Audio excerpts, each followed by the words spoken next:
هر چیز به خودش ستون مهره داره. همین ما بدن مانده ستون مهره داریم. اگر ستون مهره یگان جاش کم در اگر نقطه بریم بیزیم شود بدن ما خوب نمیشود.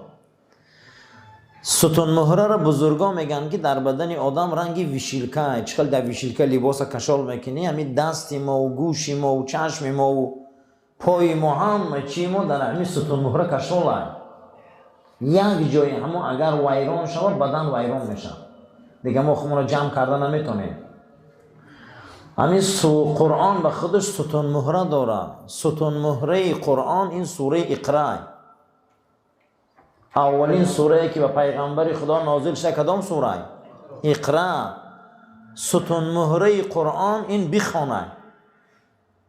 این ببینده قرآن ستون مهره چی بده؟ بخون. وقتی که آدم اگر ادرس غلط گیری غلط میره، مسلمانان ادرس در قرآن غلط میگیرن برای غلط میرون. اولین آیه که در قرآن پیغمبر ما در نازل میشه میگه بخون.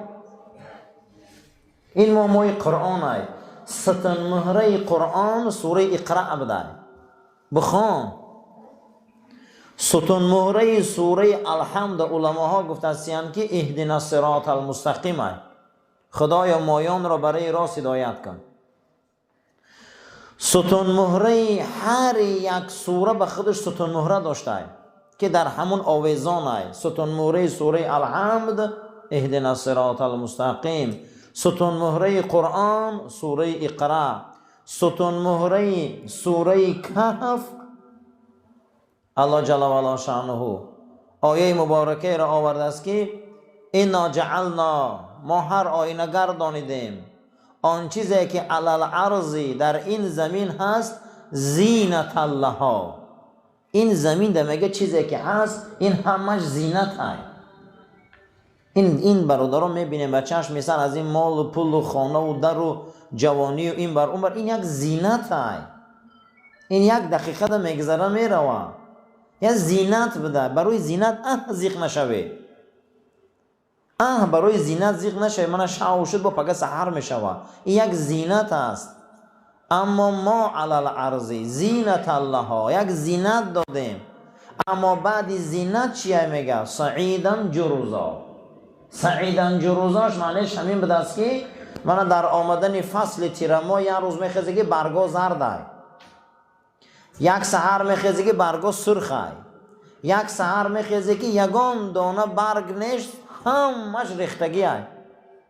در همین زمین ریخته خاقتی الدرش در رفته، همون درخت خودش قاق مانده خلاص هیچی نداره. همین عرب میگه سعیدن جروزا. چی میگفتن عرب میره؟ سعیدن جروزا، یعنی که هم کاری دنیا میگه تیرماه داره. نخو که آدم برای کاری تیرماه داشته که زیخ شود. بهارش تیرماه داره، عمرش تیرماه داره، تجارتش تیرماه داره، زراعتش تیرماه داره، همه کاری دنیا تیرماه داره. نخو برای کاری تیرماه داشته ما زیخ شویم. او روزک بدیم دوام، او روز شدیم کلان، او روز شدیم تگی چادر و زنگیری، ای روز شدیم کودکدار، بسیار شد بابا، بعد از بابا میبینی پیر، چندش بیچاره رفت پرده خاک. اینم تیرماه. برای همین کاری تیرماه داشتن زیخ شویم. 30 ساله ما آمده ایستیم رفته ایستیم این جای زندگی ما بود شود، برای همین زیخ شویم. پروا نکنیم. سعیدن جروزا میگه این دنیا را زندگی چی داشتن؟ تیرماه داشتن. یا سحر میخیزه که رنگ هم برگ باری ریختی برفتی هیچی نمونده. با مایلش همش یه هفته بعد میگذره با همون رفیق جوره و خیش تبارو هم خیلی گمان میکنن که تو دهمی دنیا آمدگی نبودی. با این خیلی فکر میکنن میگه دبا این ما آدم نبود، همین خیلی مهریه. با یک نیم ساله گذره که همین حیات میبروی که همین خیلی آدم وجود نداشته حیات. برای همین زیخ شویم. پروا نکنیم. اکنون ما باید فهمیم که امروز ستون مهره ها زیاد بده است. من یک دم ما امروز آمدیم اکنون نصف کردیم. کاری دنیا همش تیرما داشته. خشا به حال آدمه که این اشاره های قرآنی رو فهمه. خوشا به حال انسانی که این شروع رو فهم درک کنه. لا یهمهم التفات الى معانیه. ما یک مراتبه حرکت نکردیم که معنی های قرآن رو فهمیم. ما نفهمیدیم که قرآن در کدام سطح گپ میزنه. هیچ کلی چنقه قرآن تفسیر شده، هیچ قرآن تفسیر نشده. نام خدا یکتش مهیمینه. نام خدا یکتش چیه؟ مهیمین. المهیمن و العزیز و الجبار. نام یکتش خدا، نام یکتش چی بوده؟ جبار. چیست جبار؟ وقتی که ما میریم حرکت میکنیم یک اونجا دهنکی میغلطیم دستمون میشکنه، در دکتر میبرن دست ما رو پاک گذارن، نوری های رنگین قدیم میبینن، بعد از او بالای او رو چیکار میکنن؟ گیپس میکنن. بالای شکستگی رو چیکار میکنن؟ گیپس میکنن. همون عرب جبیره میگه. عرب همون رو چی میگن؟ جبیره. یعنی عرب جبیره رو گیپس میگفتن. نام خدا جبار بوده. پروردگارا در این شبهای رمضان ما بسیار عهد و ایمان شکستیم، گیپسش کرد. ما بسیار شکستیم عهدا را. ما خطیط قهرگی کردیم، نمازا قضا کردیم، روزه خوردیم، دشنام دادیم، ناشایسته گشتیم، پیرو به نفس حیوانی و شیطانی جنایت های زیاد کردیم، خطی تو جنگ اعلان کردیم، اما نام تو جباره. تو گیپس میکنی، محکم میکنی. این شبهای رمضان همون شکستگی های ما را گیپس کرده، محکم کن. این شبا را برای ما مستحکم کن. این شبا را برای ما همون شکستگی ها را مستحکم کن. همون شکستگی ها را آهن پیوند کن. زیرا این که ما نمیخواهیم قطیت قهری باشیم. ما نمیخواهیم جسد ما جنایت زده باشه. ما نمیخواهیم که به این بدنی بوگین لحد دراییم. ما نمیخواهیم به این بدنی سرتاپا معصیت زده گور رویم. حبیبت حضرت محمد مصطفی صلی الله علیه و سلم فرمودن و وعده دادن، این نفر آسمانی، این پیامبر آخر، این فخر آدم، این کسی که ما از نوری او به دنیا آمدیم، وعده داد وقتی بنده مومن از دنیا میگذره بوی خوشبوی عطر روح او 7 طبقه آسمان خوشبو میکنه. ما میخواهیم که مسلمان مریم، ما میخواهیم که مؤمن مریم، ما میخواهیم که کمبوتی و شکستگی های ما را تو جبیره کنی، گیپس کنی، مستحکم کرده مادتی. ما نمیخواهیم که به این ایمان شکسته، توفیق شکسته، عهد شکسته، به معنیگی های زیاد به درگاه تو بازگردیم. این شبهای جبیره های، شبهای هست که تو را مستحکم میکنی، جبیره میبندی. انا همون پیش شکستبندها میرفتیم، من چوبه میموندم، تخم و زلال قدیم مستحکم کرده میبستم که دستگیرم. همین عرب جبیره میگفته.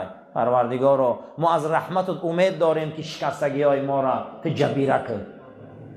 نامی تو جباره، یک نامی تو مهیمینه. معنی مهیمین چیه؟ دنیا پیش میره، دنیا بلند میشه، دنیا 1 میلیون سال دیگه عمر داره، دنیا 10 میلیارد سال دیگه عمر داره. نام خدا مهیمینه. معنی مهیمین چیه؟ هر روز یک نویگری میبره، هر روز یک علم میبره، هر روز یک اختراعات میبره، هر روز یک عالم و دانشمند میبره، هر روز یک اکادمیک افلاطون میبره. قرآن قطع خدا مهیمینه. جواب اینه تا سوره اسرافیل دادگیه. معنی مهیمین چی بده؟ جواب همه این قرآن داده. جواب همه این قرآن داده. نام قرآن مهیمینه. معنی مهیمین همین بده که قرآن جوابگوه، پیغمبر جوابگوه، دین جوابگوه. ما باید لیاقت داشته باشیم، ما باید لایق باشیم، ما مسلمانی لیاقتمند باشیم که از این دین و قرآن و خدامان استفاده درست بریم. لا یهمهم. اما میگه شما یک بار لطف قرآن رو ندیده، معنی های قرآن رو فکر نکرده، والعمل بما فیه، عمل کردنی به قرآن فراموش کردیم، کلان فراموش کردیم. و هل فی العالم غرور. اصلا میگه در وجود عالما غرور بسیار پیدا شد. حقیقت قرآن را نگفتن. این پرده های زیبای عروسی قرآن را بالا نبرداشتن مردم این زیباگی قرآن را بینن. اینها میگه فریب خوردن. اینها باید حقیقت قرآن را گپ زنن. اینها باید قرآن را بیان کنن. صحابه در زمانش میپرسیدن حضرت علی را که صحابه کیست؟ میگو صحابه آن کسی بود که سحر خوراک یافت بیگاه نه، مثل شمشیرهای برهنه راست در پیش رسول اکرم بودن. خدمت اون حضرت به از خدمت زن و کودکشان دانستن. در بیخ خانه حضرت خواب بودن در روی زمین. چیزی که حضرت امر میکرد او را قبول میکردن. وظیفهشان این بود 10 آیت قرآن میگرفتن، میخواندن، از یاد میکردن، در زندگیشان عملی میکردن، با ایقافای 10 آیت دیگه میشدن. این بود میگه زندگی صحابه. اما ما امروز به یک قل هو الله عمل نمیکنیم، به یک انا اعطینا عمل نمیکنیم. میگه این بود، میگه اونا غرور، اونا فریب نداشتن، اونا نیرنگ دنیا دا پیشوا نخوردن، اما ما هممون خوردیم. همه ما علما رای دنیا فریب کرد.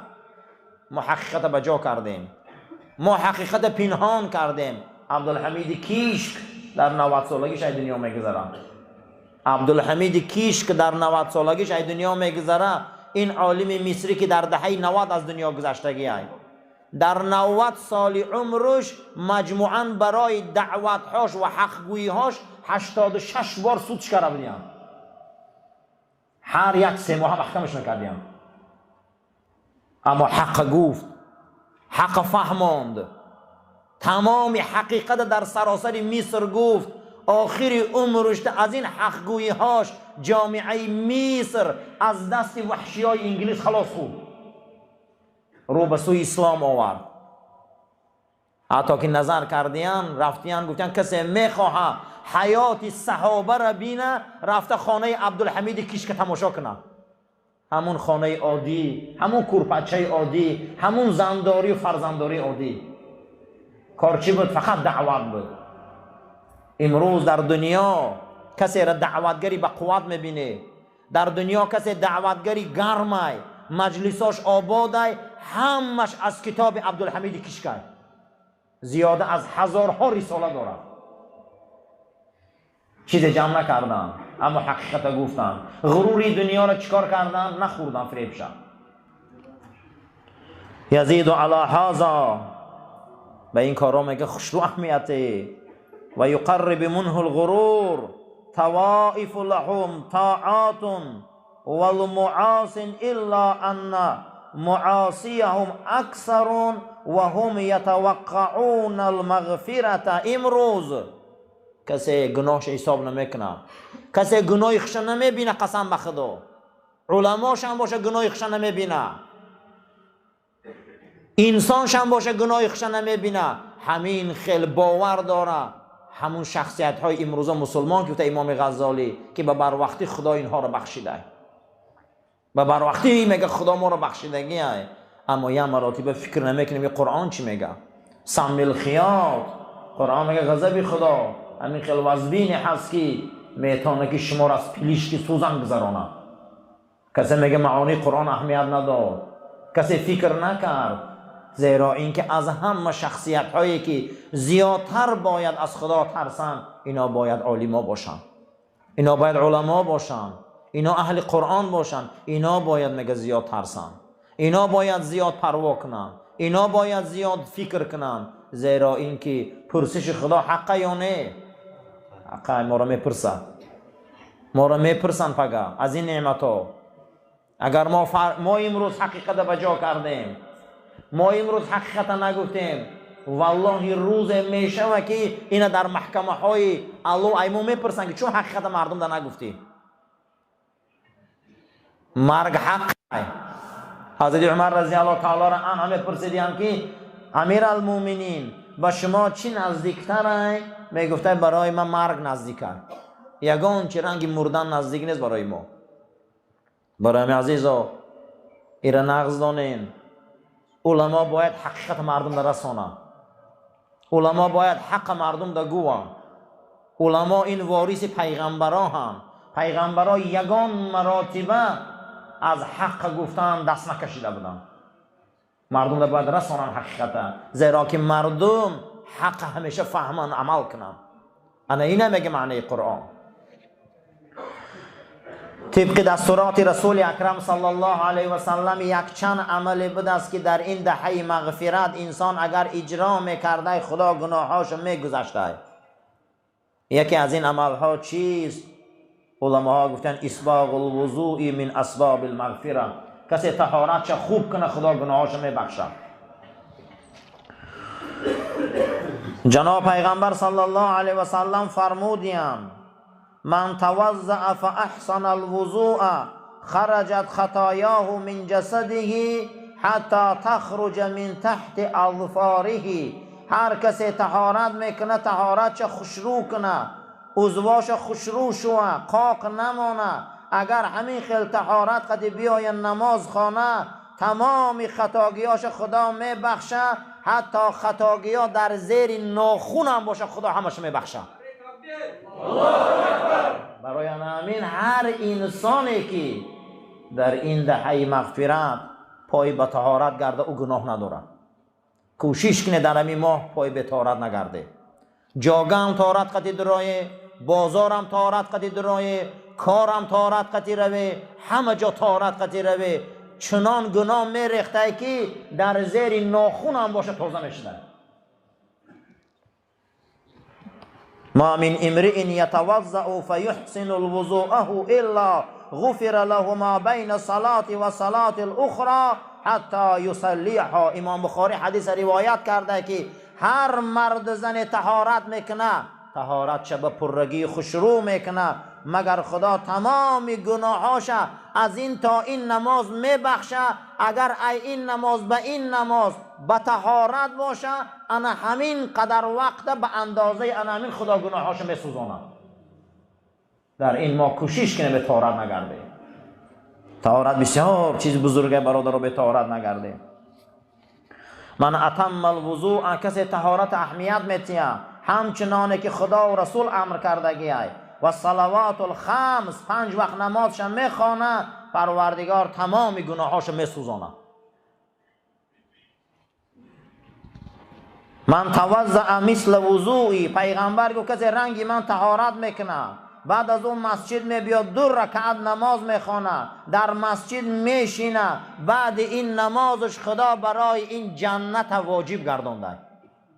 هر کسی که بعد طهارت شکرانه وضو داره خدا ایره جنت میبرده.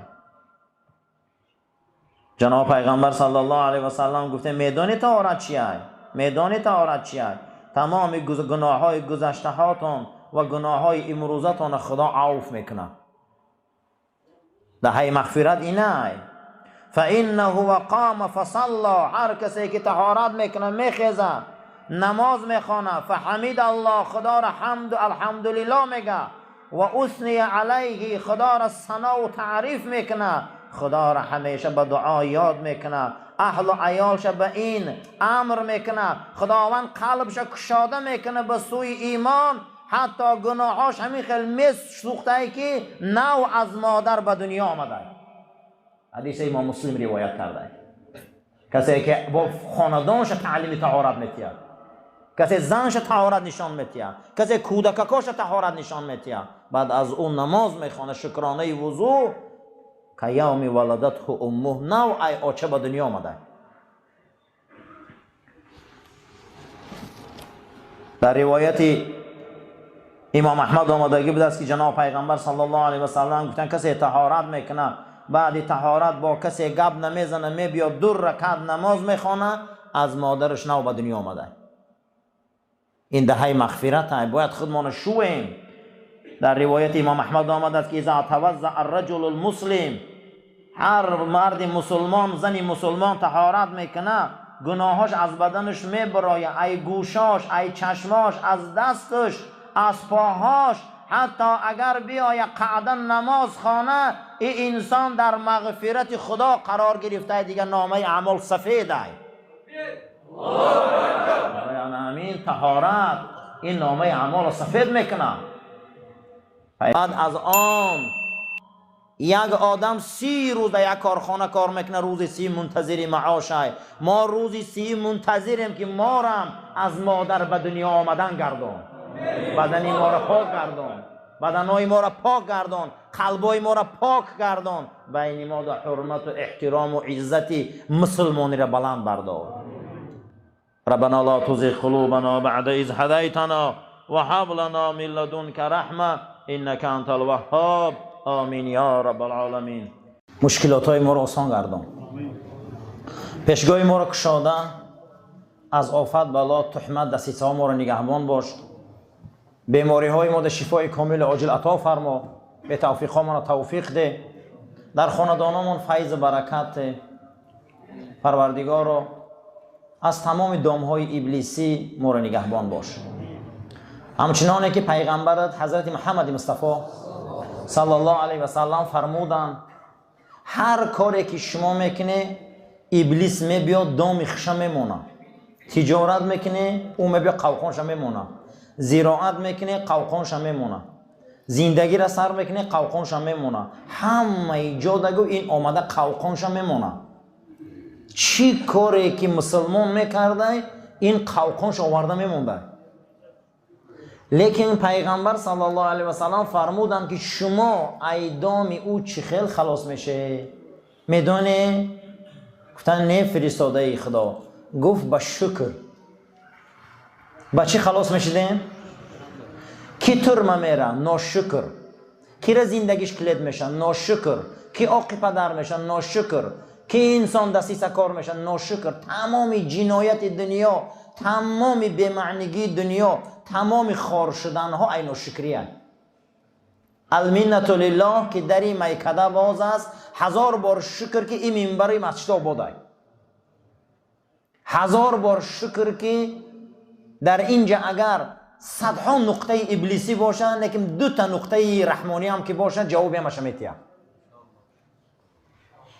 برای آن که رحمت خدا، هدایت خدا به صاحب نیست که هر کس به هیچ تیان شه. بعض انسان ها قطعی بهترین انسان ها زندگی میکنن، جوره میشن، رفیق میشن، دوست میشن، رفت آم میشن کو، لیکن از هدایت او استفاده نمیبرن. هدایت به صاحب نیست. هدایت به صاحب نیست. علما قد بسیار انسان ها رفیقن لیکن هیچ نمی آموزن. من همین انسان ها همین خودمون قیاس کنیم که ما قد یک قاری داملا قد رفیقیم از هوای چی آموختیم، چند علمی هم را گرفتیم. معلومه که ما اهل هدایت نیستیم. ولی هدایت به صاحب نیست که بیاید و مقصد دیگه ما در همین تتیان هدایت ایقفاش میشی. اذکر الله کاری هر اوباش نیست. رومی میگه این یاد خدا و ذکر خدا و این شب زنده داری این کاری هر اوباش نیست. خیزه کنه ارجعی هم کاری هر قلاش نیست. هر خی آدم تراویح اومدن نمیتونه. هر خی آدم 20 رکعت تراویح خوندن نمیتونه. ختم گذاشتن نمیتونه. شما گمان کرده میگه هر خی رهزن و هر خیل مقصد دیگه دقل هم شما راستو چیکن میگن و لایق درگاه خدای. هر خی قلاش خیال کرده اینجا بصحیبه. اینجا کی میبیا؟ الله اعلم بالمهتدین. خدا میگه من میدونم کی هدایت مییابه. خدا میگه من میدونم کی به درجه های کمالات میرسه. خدیجه مادرمون دید که در آینده چهره رسول اکرم ده بزرگی های. پیغمبر هیچ چیز نداره، تمامی ثروت چه رسول الله ده دار. دانست که آینده من درجه را چی مییابم؟ اطاعت همین مرد. نگیم قطعی پیغمبر صدها انسان اون وقت دوست و رفیق بودن هدایت نیافتن. ابوبکر صدیق هدایت یافت. خدیجه مادرمون اولین زنی بود که به سرعت دوید، مال و پولش فدای دین رسول الله کرد. از پیغمبر فرزندای به دنیا آمدن، همشان اسلام دریافتن، مردن، اما فاطمه زهرا زنده موند. خدیجه را همسفرش و میگرفتگیش و در نکاح میدراوردگیش میلیونر و میلیاردرهای عرب بود همون زمان ده. اما چرا رسول الله را انتخاب کرد؟ دانست که در آینده این شخصیت آدمی چی های؟ بزرگ های. و وجدک عائلا فاغنا. ای پیغمبر تو یه پالوچ بودی ثروتمندت کردم. عائل گفته چی را میگن؟ به ثروت هیچ نداشتی، با واسطه کی کار کرد خدا؟ خطیچه ای مادر ما. برای همین خوشا به حال انسانایی که هدایت دریابند. هدایت به صاحب نیست قسم به نام الله. ایخه گمان نکنیم که هدایت به صاحب نصیب همه میشوه. پیغمبر دیدن گفتن این دروغگوه، پیغمبر دیدن گفتن این شاعره، پیغمبر دیدن گفتن این جن زده و شیطان زده های، پیغمبر دیدن چی گپایی در حقش نگفتن، معلم و مجنون گفتن یه معلمی دیوانه. هر خی انسان هدایت نمیابه برادر. هدایت این آسان نیست، هدایت شوخی نیست. هدایت خداوند میبینه که کدام روح و قلب هدایت میابن، امو را میگیره میبیاره. برای همین این شبها شبهای هدایت های، این شبها شبهای توفیق های. تا هدایت ایقفاش نشوه مود هدایت نمیشه خدا. ایرا نغز دانیم هدایت ایقفاش میشه به هدایتت میتیم. همین روز تو بگه کار نکردی راست شگوی یگون کس یگون چی میتیم اونا. همین روز تو بگه کار میکنی به 1000 روبل کار میکنی یا 2000 یا 3000 خیلی با کلونش تو 100,000 هم کار میکنه. برای همین ایقفای کار میشی، ایقفای هدایت میشی، میبیایی ترابه را میخونی. این زمزمه های قرآن رنگ قیراقای، رنگ نجدکای، رنگ ریگای. دل ساهیش دادن میگیره، ساهیش دادن میگیره، زنگا ریختن میگیره، ریختن میگیره. آستانسه این چشم آب میبیا، آستانسه این چشم نم میبیا، گریه میکنه آدم. چی با؟ برای که قرآن میشوه او را. برای همین المنت لله که دری میکده بازار 1000 بار شکر میگه حافظ که دروازه هویای. تمام قوقان های ابلیس ما با شکر میشکنیم. شکر، شکر برادر، شکر چیزی بزرگه. شمس الدین ذهبی میبیاره که شکر چیست؟ گفته هر چیز در جاش صرف کن شکرای. دست باید کاری خود چکنه، چشم باید کاری خود چکنه، زبان باید کاری خود چکنه، پا باید کاری خود چکنه، مرد باید کاری خود چکنه، بچه باید کاری خود چکنه. هر کس کاری خود چکنه قسم به خدا شکر به جا آورده. بزرگترین شکر این نماز ای. ای همه شکری بزرگ چی بوده است؟ این نماز. قسم به نام الله این شکر زبانی 5 درجه شکر ای. ای همه شکر بزرگ این شکر باطنی ای که در این قفس سینه ایرا قلب میگن ما در درون این ایمان خدا و حضرت محمد مصطفی را داریم. این شوخی نیست قسم به خدا. این بزرگترین شکر ای که ما موحدیم. بعد این از همه شکر بزرگ این شکر عمل ای. کسی امروز یک رمضانی را یک پیاله آب داد، یک دانه نان داد، دستش گرفت، هزارها هزار مشکلات امروز برادرها دارن. حتی پیامبر گفت بین خودتان و بین جهنم به واسطه نیم دانه خرما هم باشه دیوار کنه. این چنین نیم دانه خرما هم باشه بته که بین شما و جهنم محکم شود. این همین هم شکره. شکرها زیادن. خوشا به حال انسانی شکرها رو فهمه. شبهای مغفرت ای. یکی از دیگر مغفرت ها حدیث ابن عباس روایت میکنه. راوی حدیث در کتاب امام احمد بده، ترمذی بده است. حدیث از معاذ ابن جبل هم آوردگی بدیان، از عبدالرحمن ابن عایشه هم. حضرت محمد مصطفی صلی الله علیه و سلم فرمودند اتانی لیلة آت من رب عز وجل. شب از جانب خدا پیش من آمدن. سبحان الله. از جانب خدا مهمانا پیش رسول اکرم می اومدن. ملائکه آسمانی پیش من آمدن. گفتن یا محمدو، ای محمد صلی الله علیه و سلم، اتدری فیما یختص ملأ الاعلی؟ فیما یختص ملأ الاعلی. ای محمد صلی الله علیه و سلم، میدانی که همسایه خدا در کیه جدا کرده های خدا؟ میدانی که در اون همسایگی پروردگار و قطع پیامبران میدانی کیه خاص شده جدا شده؟ گفتم بله میدانم. آن کسایی که آن عملهایی که گناه میریزونه و پاک میکنه. بعد از او گفت کنیک به نامبر که برای ما چیه او؟ گو گناه هم میریزانه. گو گناه چی میریزانه؟ گو کسی نمازی جماعت میبیا، کسی نمازی جماعت می آمده گناهاش میریخته همسایه الله بوده.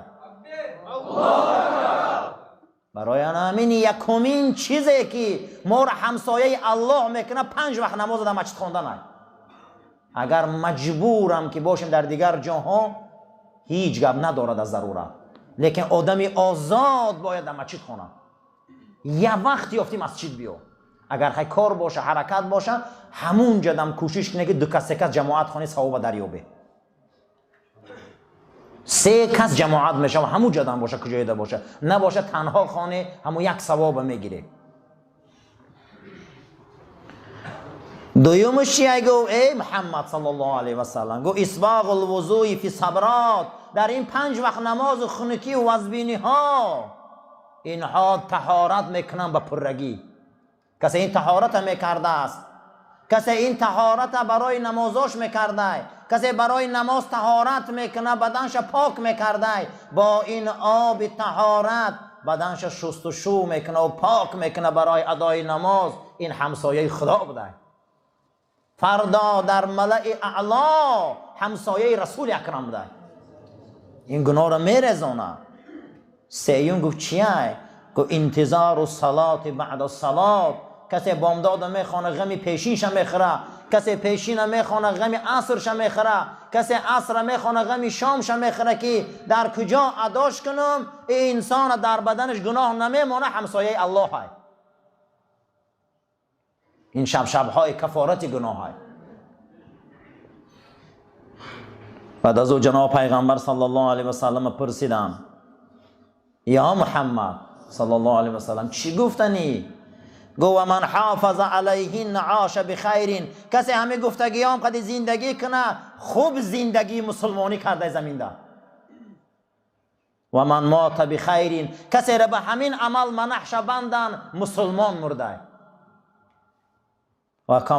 و کان من ذنوبه که یوم ولدته امه، اگر به همین عمل مره از گناه چنان پاک شده که نو از مادر به دنیا آمده.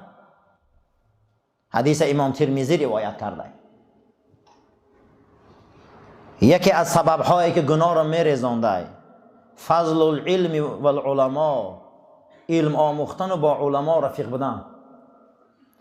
حدیث ابی موسی روایت کرده است. روایت کننده حدیث در مجموعه الزوائد روایت طبرانی از موسی ابن عبیده آمده بوده است.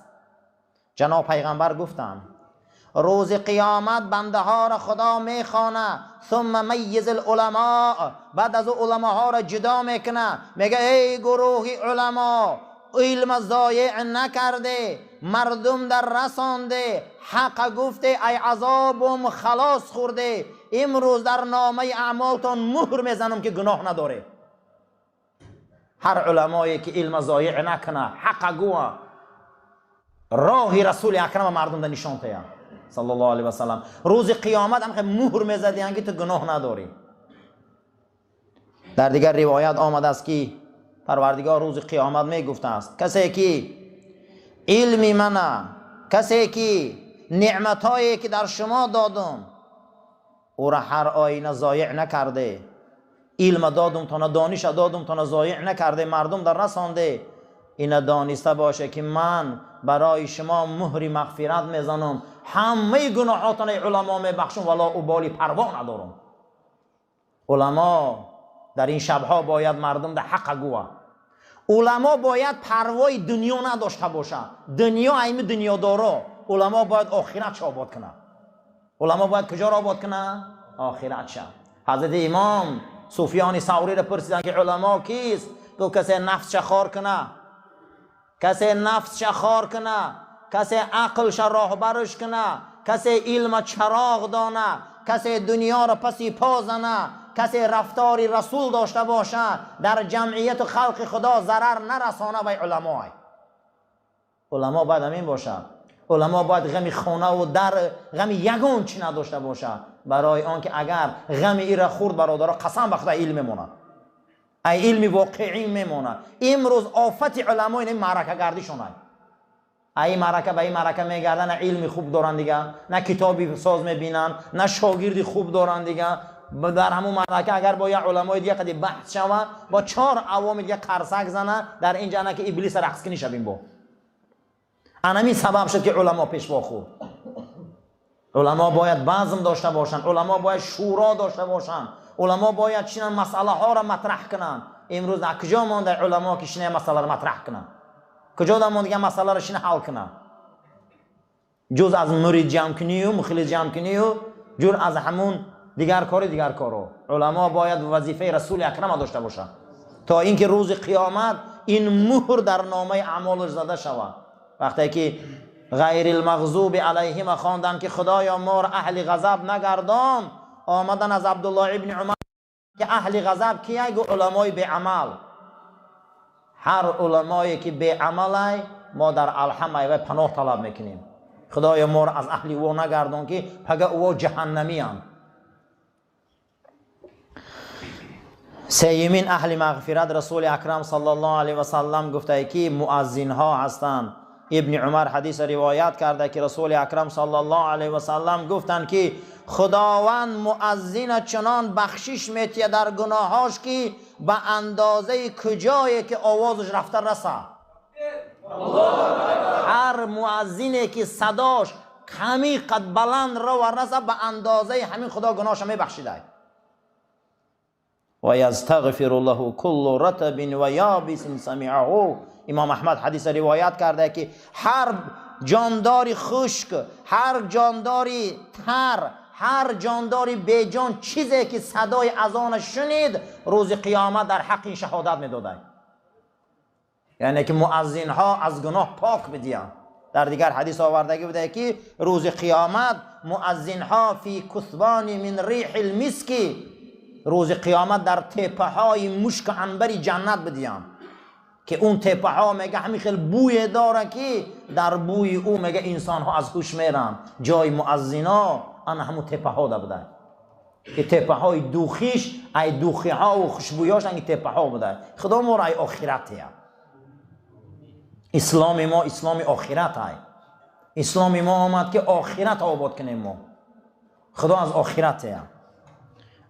و فی روایت لأحمد یغفر له مد صوته و یصدقه کل رطب و یابس. امام احمد آوردگی بود است که برای نماز مؤذن مغفرت طلب میکنن به اندازه صداش در کجای میرسیدگیش هر یک چیز خشکتر روز قیامت در حق این شهادتی میتیه، در حق اذانش.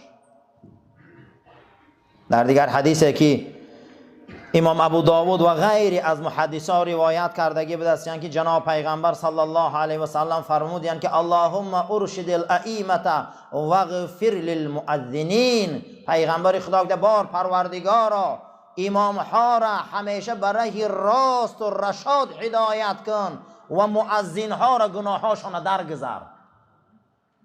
کسی مؤذن میشده خدا گناه او را در میگذشته. رسول اکرم در حق اذانگاه دعا کرده بود است. از سعد ابن ابی وقاص روایت بود است که از پیغمبر خدا صلی الله علیه و سلم هر کسی برابر دی مؤذن اذان گوش کنه و تکرار کنه بعد از او گوه اشهد ان لا اله الا الله وحده لا شریک له و ان محمدا عبده و رسوله رضیت بالله ربا و باسلام دینا و بمحمد صلی الله علیه و سلم رسولا. همین گپ گوه پروردگار تمام گناهاش میبخشه. در وقت اذان گپ زدن گناه های، باید ما احتیاط باشیم.